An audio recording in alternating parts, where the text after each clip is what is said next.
Bon, pourquoi sphérique? J'ai pas totalement répondu à la question là. Je viens de me rendre compte, bon, j'étais un petit peu évasif. On va être précis.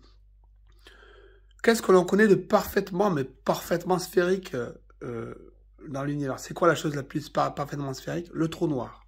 Le trou noir ou le soleil. Plus c'est gros, plus c'est massif. La gravité est une force qui produit des choses parfaitement sphériques. Plus il y a de masse, plus c'est sphérique. Des étoiles à neutrons, c'est super lourd. Quand on en fusionne deux, ça donne forcément un trou noir. Deux étoiles à neutrons, c'est forcément un trou noir.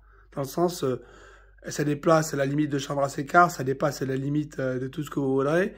C'est la masse d'un trou noir.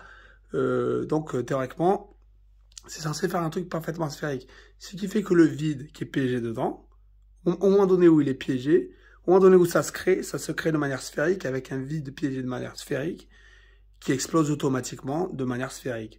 Ça serait ma conclusion du phénomène. Et alors, ça annule toutes les forces d'inertie, tout ça, ça n'a plus rien à cirer. Parce qu'en fait, ce qui donne la force, ce qui donne le mouvement, ce qui donne ce que tu crois être de l'inertie, ce qui donne le truc, c'est le vide qui pousse. Et vu que là, d'un coup, le vide, il décide de pousser pareil dans toutes les directions, parce qu'il est piégé également dans toutes les directions, il est piégé également dans toutes les directions par un trou noir. On a un vide à l'intérieur d'un trou noir, ce n'est pas possible. Un trou noir, c'est un endroit où il n'y a aucun vide. Il ne peut pas y avoir de vide dans un trou noir. Sinon, ce n'est pas un trou noir.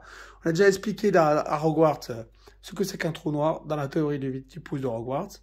Un trou noir, c'est quelque chose qui est homéomorphe à une boule. Une boule parfaite. Sans trou. Ce qu'on appelle donc un ensemble simplement connexe. Un trou noir, c'est un ensemble simplement connexe. Et donc, si vous mettez du vide dedans, il y a un trou.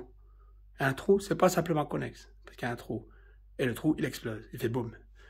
Et vu que le vide est piégé également dans toutes les directions, il est plus fort que le trou noir. Je suis désolé, votre trou noir, vous croyez qu'il est plus fort. Le vide est toujours plus fort que le trou noir. C'est comme au jeu pierre, ciseaux, qui c'est qui gagne.